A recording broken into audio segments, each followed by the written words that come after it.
You didn't choose to be quiet. You didn't decide to disappear. At some point, you just learned that being seen wasn't safe.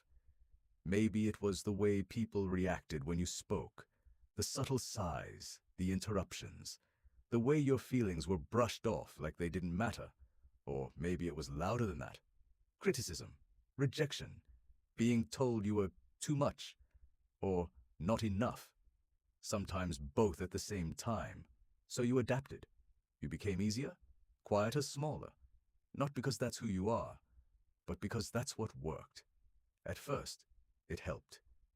You avoided conflict. You stayed out of trouble.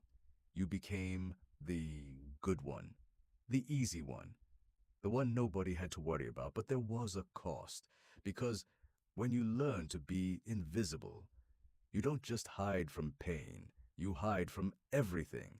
You start second-guessing every word before you say it, replaying conversations in your head for hours, wondering if you said something wrong.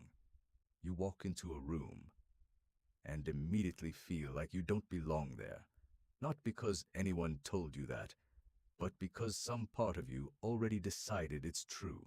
So you stay quiet, even when you have something to say, even when you want to be seen. And over time, something strange happens.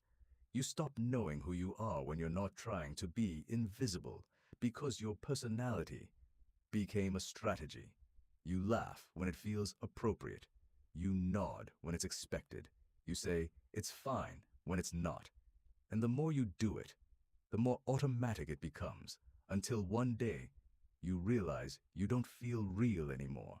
Just present, like you're watching your own life from a distance.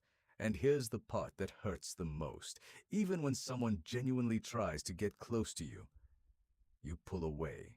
Not because you don't want connection, but because being seen feels unfamiliar, unsafe. There's a voice in your head that whispers, if they really knew you, they'd leave. So you keep people at a distance. You give just enough, but never everything. You stay slightly hidden, just in case.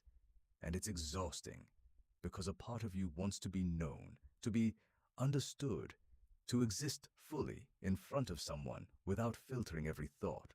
But another part of you, still trying to protect you from something that may not even be there anymore.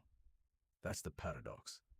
The same behavior that once kept you safe is now what keeps you stuck. You're not invisible because you don't matter. You're invisible because you learned that it was safer that way, and the mind holds on to what once worked, even when it no longer does. But here's something important. That pattern is not your personality.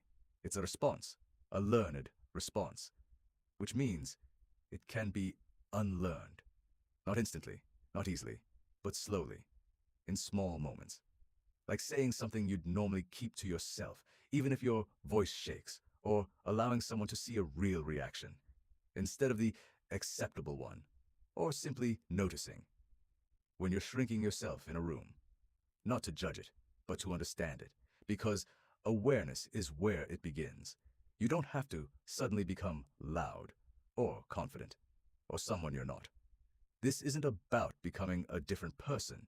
It's about stopping the habit of disappearing, piece by piece, moment by moment, until one day you realize something shifted. You spoke without overthinking. You stayed present in a conversation. You let someone actually see you, and nothing bad happened. That's how it changes. Not in a dramatic transformation, but in quiet rewiring. The same way it started, slowly, subtly, over time. You learn to be invisible, but you can learn how to exist again. Not perfectly, not all at once, but enough to finally feel like you're here.